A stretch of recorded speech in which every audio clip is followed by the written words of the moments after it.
मंचावर स्थानाबद्ध झालेले गुरुवर्य, तसेच माझ्या समोर उपस्थित मान्यवर आसनस्थ गुरुजन, तसेच विद्यार्थी बंधू भगिनी आणि प्रशासकीय सेवक बंधुजन, मी आज आपल्याला दोनच शब्दांच्या वर मी आपले विचार मांडू इच्छित आहे. आज जागतिक अहिंसा दिन म्हणून सुद्धा पाळला जातो आणि हे जे दोन शब्द आहेत, अहिंसा आणि सत्याग्रह, हे दोन्ही शब्द गांधीजींना वलयांकित करतात असं आपल्याला पाहायला मिळतं. कारण ह्या दोन्ही शब्दांचा संबंध गांधीजींच्याशी जोडला गेलेला आहे.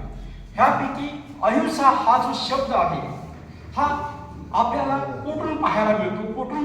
जेव्हा आपण आपल्या भारत देशाची प्राचीन संस्कृती किंवा प्राचीन इतिहास जेव्हा आपण पाहतो, तेव्हा आपल्याला आपल्या देशाच्या चार्वाक विचारधारेतून, बौद्ध विचारधारेतून, जैन विचारधारेतून, गीता तत्वज्ञानातून अहिंसा या शब्दाचं महत्त्व वलयांकित होताना दिसून येतं.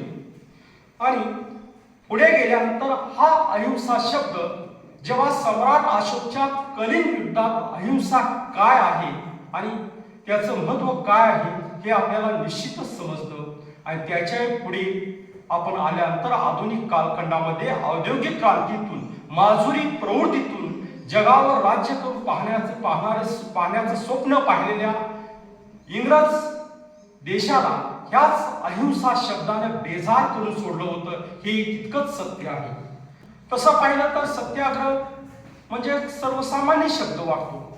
कारण सत्याग्रहाच्या बाबतीत बोलावायचं झालं तर युरोपमध्ये आणखी आफ्रिका खंडामध्ये ह्या दोन्ही देशांच्या मध्ये एक निष्क्रियवादी चळवळ सुरू झाली होती आणि त्याच दरम्यान गांधीजी आफ्रिकेत होते. आणि गांधीजी अशा परिस्थितीमध्ये, कारण गांधीजींचा सत्य हा अतिशय आवडता शब्द होता आणि सत्याच्याच माध्यमातून त्यांनी, अहिंसेच्या माध्यमातून, सत्याच्या माध्यमातून आपल्या भारतीय स्वातंत्र्य चळवळीचा लढा उभा केला होता. कारण सत्याग्रह आणि अहिंसा ही जी काही शस्त्र आहेत, त्या शस्त्रांच्याच माध्यमातून मग 1920 साली सुरू झालेली असहकार चळवळ असो, त्याच्याबरोबरच 1929 मध्ये सुरू झालेली सविनय कायदेभंग चळवळ असो, किंवा पुढे जाऊन 1942 ची चले जाव चळवळ असो, या चळवळींच्या माध्यमातून आपल्याला गांधीवादाचा उदय झालेला पाहायला मिळतो. कारण या दोन शब्दांच्या माध्यमातून इंग्रज सत्तेला बेजार करून सोडलेलं होतं आणि आपल्या देशाला स्वातंत्र्य मिळवून दिलं होतं. लाल बहादूर शास्त्री यांचा जन्म 2 ऑक्टोबर 1904 रोजी झाला होता. आणि तसं पाहिलं तर गांधीजींच्याच विचारधारेचं अनुसरण करणाऱ्यांच्या पैकी एक हे लाल बहादूर शास्त्री होते. तसं पाहिलं तर हे दोघे गुरु शिष्यच आहेत असं म्हटलं तरी काही वावगं ठरणार नाही. कारण 1920 साली सुरू झालेल्या असहकार चळवळीमध्ये वयाच्या 16व्या वर्षी लाल बहादूर शास्त्रींनी स्वतःला झोपून दिलं होतं आणि सविनय कायदेभंगच्या 1929च्या चळवळीमध्ये त्यांनी स्वतः सहभाग अतिशय मोठ्या प्रमाणावर घेऊन त्यांना 9 वर्षाची शिक्षा सुद्धा झाली होती. पुढे गेल्यानंतर आपल्या देशाला स्वातंत्र्य मिळालं. स्वातंत्र्य मिळाल्यानंतर आपल्या देशातील मंत्रिमंडळामध्ये त्यांनी विविध प्रकारच्या मंत्रिमंडळामध्ये मंत्र्यांची पदं भूषवलेली होती. आणि ही पदं भूषवित असताना जेव्हा ते रेल्वे मंत्री म्हणून पदावर कार्यरत असतेवेळी एक वेळी रेल्वेचा अपघात झाला आणि त्यावेळी त्यांनी आपली नैतिक जबाबदारी म्हणून रेल्वेच्या मंत्रिपदाचा त्यांनी राजीनामा दिला होता. आणि नैतिक जबाबदारीतून रेल्वे मंत्रिपदाचा राजीनामा देणारा पहिला मंत्री म्हणून लाल बहादूर शास्त्री यांची ही ओळख आहे. आणि अशाच पद्धतीनं पुढे गेल्यानंतर ते आपल्या देशाचे पंतप्रधान सुद्धा झाले होते.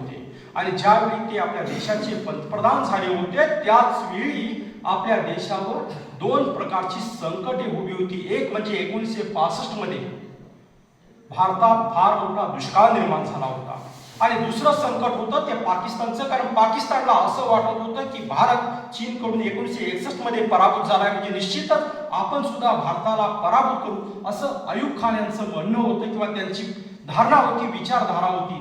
आणि ह्या विचारधारेतूनच पाकिस्ताननं भारतातील काश्मीर प्रांतावर युद्ध करण्याचा प्रयत्न केला, त्यावेळी ती जी काही युद्धजन्य परिस्थिती होती, ती युद्धजन्य परिस्थिती लोकनेते लालबहादूर शास्त्रीजींनी खूप चांगल्या पद्धतीने हाताळली आणि पाकिस्तानला चारी मुंड्या चित करून पराभूत करण्याचं यश हे त्यांनी भारतामध्ये खेचून आणण्याचा प्रयत्न केला, किंवा पाकिस्तानला पाणी पाजलं, पराभूत करण्याचं पाणी पाजलं असं म्हटलं तरी काही वावगं ठरणार नाही.